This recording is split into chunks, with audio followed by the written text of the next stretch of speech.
ये बताएं कौम को कि वो कौन सा अल्लामा था जो ये कहता था कि मैं ISI को बोलता हूं कि बंदे पूरे करके दो। वो कौन था जमहूरियत का चैंपियन जो ये बोलता था कि मैं वोट पूरे करवाने के लिए इंटेलिजेंस एजेंसियों का नाम लेता हूं। अब आप लोगों को कोई शर्म नहीं आई जब अदलिया के जज आपको बोलते थे कि छोड़ें, आप बाहर के ख्वार हो रहे हैं, आप हमारे पास आए, हम आपका मसला हल करते हैं। ये किस अजीम जज ने ये वाली बात की थी, बताएं ना आप। ये सारी काले करतूतों की वजह से ये आईनी तरमीम आई हैं। 15 जुलाई 2018 का, और किसी एक बंदे को अलाउ नहीं किया कि वो पटिशन फाइल कर सके इलेक्शन कमीशन के साथ। आपको वो वाली अदलिया पसंद है जो आपको ताकत में लेके आए, आपको वो अदलिया पसंद है। आज यह आईनी तरमीम एक तारीखी इक़दाम है। इस इक़दाम की वजह से वो ताकतें जो अदलिया के पास चली गई थी वो वापस पार्लियामान के पास आई हैं। क्या जुडिशल कमीशन जो है पाकिस्तान का जो है उसके अंदर किसकी नुमाइंदगी है, आप मुझे बताएं। हमने आज सुना कि अपोजिशन ने बड़ी लंबी लंबी तकरीरें की कि जी कैदी नंबर 804 के ये मसाइल हैं, जेल में ये मसाइल हैं, फॉर्म 47 की कहानियाँ हमें सुनाई गई। मगर अल्लाह के फजल से किसी एक बंदे ने भी तकरीर में ये नहीं बताया कि जो 27वीं आईनी तरमीम है उसमें क्या चीज़ ठीक नहीं है या उसमें क्या तब्दीली लाई जाए। क्योंकि आप लोगों ने सिर्फ इधर उधर की बातें की हैं, आप लोगों ने इस मुल्क का, इस कौम का वक्त ज़ाया किया है। आप मुझे बताएं ना, आपके लोग बाहर घूमने फिरने तो जाते हैं, सेनेट के तनख्वाहें भी पूरी लेते हैं, मगर कमेटी की मीटिंग्स में नहीं आते आप लोग। ये कौन सा तरीका है, ये कौन सी जमहूरियत है जिसके अंदर आप लोग सारी तनख्वाहें भी लें, सारे पर्क्स एंड प्रिविलेजेस भी लें, मगर जब आपको कमेटी के अंदर अपना काम करने के लिए बुलाया जाए तो आप ना आए।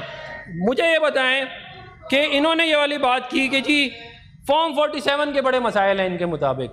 तो भाई आप ये बताएं कि जी RTS किसने बिठाया था, किस अल्लामा ने वो RTS को बिठाया था, ये भी तो बताएं ना कौम को। ये बताएं कौम को कि वो कौन सा अल्लामा था जो ये कहता था कि मैं ISI को बोलता हूं कि बंदे पूरे करके दो। वो कौन था जमहूरियत का चैंपियन जो ये बोलता था कि मैं वोट पूरे करवाने के लिए इंटेलिजेंस एजेंसियों का नाम लेता हूं। तो ये आप लोगों की परफॉर्मेंस थी। फिर आप लोगों ने फरमाया कि जी बहुत तेजी से बिल पास हो रहा है। 33 जी सर, 33 बिल सर, मैं आपको बताना चाहता हूं कि 33 बिल नवंबर 2021 में इन्होंने 15 मिनट में पास करवाए ज्वाइंट सेशन में। इन्होंने 11 प्रेसिडेंशियल ऑर्डिनेंसेस 2019 में एक साथ इशू किए। ये आज हमें ये वाली बात कह रहे हैं कि ये जल्दी में हो रहा है 11। अब मुझे बताएं, और आप लोगों को सिविल सुप्रीमेसी का उस वक्त क्यों ख्याल नहीं आया जब आपका वज़ीर आज़म कहता था कि मैं एजेंसियों से बंदे पूरे करवाता हूँ? तब आप लोगों किधर थे आप लोग सारे के सारे?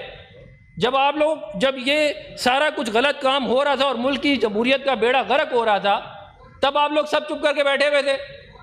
आप लोगों ने अपोजिशन को जेलों में बंद किया, आप लोगों ने हमारे लीडर को जेल में बंद किया, आप लोगों ने इस मुल्क के आइन की धज्जियां उड़ाई, इस मुल्क के कवानीन की धज्जियां उड़ाई। आज आप लोगों को याद आ गई जमहूरियत, क्योंकि आप लोग अपोजिशन में हैं तो आप लोगों को जमहूरियत अच्छी लगनी शुरू हो गई है। उस वक्त आपको जमहूरियत याद करनी चाहिए थी जब इस मुल्क का RTS बैठा था। उस वक्त आपको जमहूरियत याद नहीं आई जब पनामा का फैसला आया और साकिब निसार की कोर्ट के अंदर लोगों ने इमरान खान के नारे लगाए। तब इस अदलिया को भी याद करना चाहिए था। तब आप लोगों को कोई शर्म नहीं आई जब अदलिया के जज आपको बोलते थे कि छोड़ें, आप बाहर के ख्वार हो रहे हैं, आप हमारे पास आए, हम आपका मसला हल करते हैं। ये किस अजीम जज ने ये वाली बात की थी, बताएं ना आप। ये सारी काले करतूतों की वजह से ये आईनी तरमीम आई हैं। अगर आपको समझ नहीं आ रही ना क्यों नहीं आई हैं, ये आप लोगों के और अदलिया की गठजोड़ ने, जिसकी वजह से इस मुल्क की जमहूरियत का जनाजा निकाला गया, इसलिए ये इस मुल्क में 26वीं और 27वीं आईनी तरमीम आई है। फिर मैं कहता हूं कि जी मंसूब चरागों से तरफदार हवा के, तुम लोग मुनाफिक हो, मुनाफिक भी बला के। तो बात यह है कि इतनी मुनाफकत ना करें, इतनी मुनाफकत ना करें कि आपको 8 फरवरी का इलेक्शन तो याद आता है मगर 15 जुलाई का इलेक्शन याद नहीं आता। क्या आप मुझे बताएं कि क्या साकिब निसार ने अपने अदालत में खड़े होकर ये नहीं कहा कि 2 हमारे सेनेटर तो खड़े निकाला? क्या साकिब निसार की वीडियो मौजूद नहीं है जिसमें वो ये कहता है कि मैं 4-5 MNA और MPA को तो ऐसी फारिग कर देता हूँ? वो वाला अदलिया आपको अच्छी लगती थी, वो वाली अदलिया जो आपकी साथ सहूलतकारी करती थी, वो अदलिया अच्छी थी। वो अदलिया जो आपके लीडर को वजीर आज़म बनाती है, वो अदलिया अच्छी थी। वो अदलिया जिसने इलेक्शन हुआ 15 जुलाई 2018 का, और किसी एक बंदे को अलाउ नहीं किया कि वो पटिशन फाइल कर सके इलेक्शन कमीशन के साथ, आपको वो वाली अदलिया पसंद है जो आपको ताकत में लेके आए, आपको वो अदलिया पसंद है। आज यह आईनी तरमीम एक तारीखी इक़दाम है। इस इक़दाम की वजह से वो ताकतें जो अदलिया के पास चली गई थी वो वापस पार्लियामान के पास आएंगे। क्या जुडिशल कमीशन जो है पाकिस्तान का जो है उसके अंदर किसकी नुमाइंदगी है, आप मुझे बताएं। जो पहले बेंच फिक्सिंग होती थी जिस पे आप लोग कहते थे कि अदलिया बड़ी आज़ाद है, कि साकिब निसार साहब, खोसा साहब, बंदयाल साहब, ये सारे के सारे अपने साथ अपने दोस्तों को बिठाते थे, 2 और जजों को, और सुबह से शाम तक अपनी मर्जी के फैसले देते थे। एक फैसला जनाब चेयरमैन मैं आपके सामने लाना चाहता हूँ कि 63A का फैसला दिया गया साकिब निसार साहब ने, और ये कहा कि मियाँ मोहम्मद नवाज शरीफ साहब पार्टी के लीडर नहीं रह सकते क्योंकि आपने पार्लियामान चलानी होती है, क्योंकि आपने बड़े बड़े फैसले लेने होते पार्टी के लीडर ने।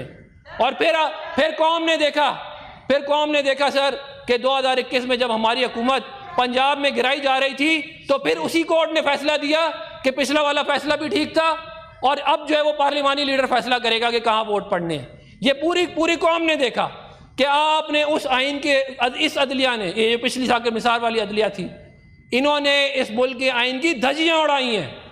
आज आप लोग कह रहे हैं कि जी मुल्क का आइन ख़त्म हो गया। आज आप लोग कहते हैं कि जी 26वीं 27वीं आइनी तरमीम से इस मुल्क की पार्लियामान मजबूत हुई है। इस बात पे आप लोगों को खुश होना चाहिए, मगर बेहतर होता अगर आप लोग उसको पढ़ लेते, बेहतर होता अगर आप लोग उसको देख लेते। फिर जनाब चेयरमैन, बड़े अफसोस की एक बात है, मैं आज ये बात नहीं करना चाह रहा था लेकिन मैं आज ये ज़रूर करूँगा क्योंकि बार बार ये बात उधर से की गई है। बात यह है कि इनका एक चीफ मिनिस्टर साहब हैं सुहेल आफरीदी साहब, उन्होंने इंतहाई अखलाक से घिरी हुई बातें की हैं और इल्ज़ामात लगाए हैं अफवाज के ऊपर। मुझे बड़ी तकलीफ़ हुई है इस बात की कि वो ये कहते हैं, मैं दोहराना नहीं चाहता क्योंकि ज़रा रिकॉर्ड पे, लेकिन इंतहाई शर्मनाक बातें की गई हैं मस्जिद के बारे में, अफवाज के बारे में, और बहुत सारी इन्होंने बातें की हैं। और आप लोग कहते हैं कि हमारी मुलाकात नहीं कराई जाती, तो मुलाकात नहीं कराई जाती तो अब ये हरकतें करेंगे। ये हरकतें करने वाली कि आप लोगों, इस मुल्क के अंदर, इस मुल्क के अफवाज के 90% लोग भी मुसलमान हैं आपकी तरह। कैसे हो सकता है जो बातें आपका सीएम कह रहा है वो सच हो? तो बात यह है कि आप टिकटॉक की दुनिया से बाहर आ जाएं, आप बयानिया बनाने की दुनिया से बाहर आ जाएं, मुल्क में इंतशार ना फैलाएं। मुल्क में इंतशार फैलाने से आप लोगों को हुकूमत नहीं मिलेगी। आप लोग कुर्बानियों की बात करते हैं, मेरी गुजारिश सुने, आप लोग कुर्बानियों की बात करते हैं, मैं आपको जनाब चेयरमैन ये बताना चाहता हूँ मैं कि इस हाउस इस हाउस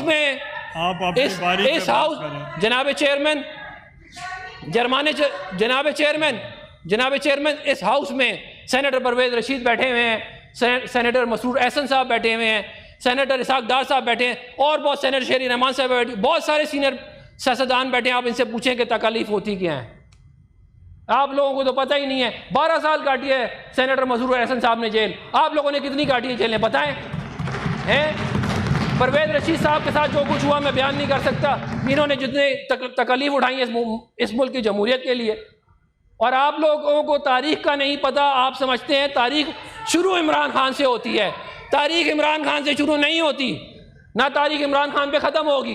बात यह है कि आपको अपनी तकलीफ़ तो नज़र आती है, मगर आप लोग आवाम को ये नहीं बताते कि जो इलेक्शन एक्ट के अंदर तब्दीली की गई थी, जिसकी वजह से जो कुछ हुआ 8 फरवरी को, वो किस जमात ने की थी? किसने कहा था कि इंटर पार्टी इलेक्शन अगर नहीं होंगे तो सिंबल नहीं मिलेगा? ये कानून कौन लेके आया था जनाब चेयरमैन, ये बता दे चले, कौन लाया था ये कानून? जब हमने आपको मना किया था कि ये कानून ना लाएं, हमने इसकी मुखालफत की थी हाउस में और कहा था कि ये कानून ना लाएं, आप लाए थे ये कानून। और उस वक्त आप लोग बड़े खुश थे, उस वक्त आप ठाठे मारते थे हम पे। आज आपको और फिर 8 फरवरी को आपको पता चला कि जो गड़ा आपने हमारे लिए खोदा था, उस गड़े में आप लोग खुद जाके गिरे हैं। तो मैं जनाब चेयरमैन सिर्फ ये कहना चाहता हूँ कि अपोजिशन को चाहिए कि वो अपोजिशन का रोल अदा करें, उनको चाहिए कि वो हम पे तनकीद करें, वो कमेटियों में जाके पार्टिसिपेट करें, वो अपने अच्छी इनपुट दें, और उस इनपुट से अगर इन्होंने ये कमेटी में बैठे होते तो शायद इनकी बहुत सारी बातें मानी जाती। ये कमेटी में बैठे होते तो इनकी बहुत सारी तरमीम जो है वो इसके अंदर आ सकती थी कि ये मामला और लंबा भी चल सकता था। लेकिन बदकिस्मती से आप यहाँ पे आके पॉपुलिज्म की बातें कर रहे हैं, स्लोगनेयरिंग की बातें कर रहे हैं, और अवामी मुफादात को आप बुला चुके हैं। शुक्रिया जनाब chairman. Thank you. Senator Sarmad Ali साहब।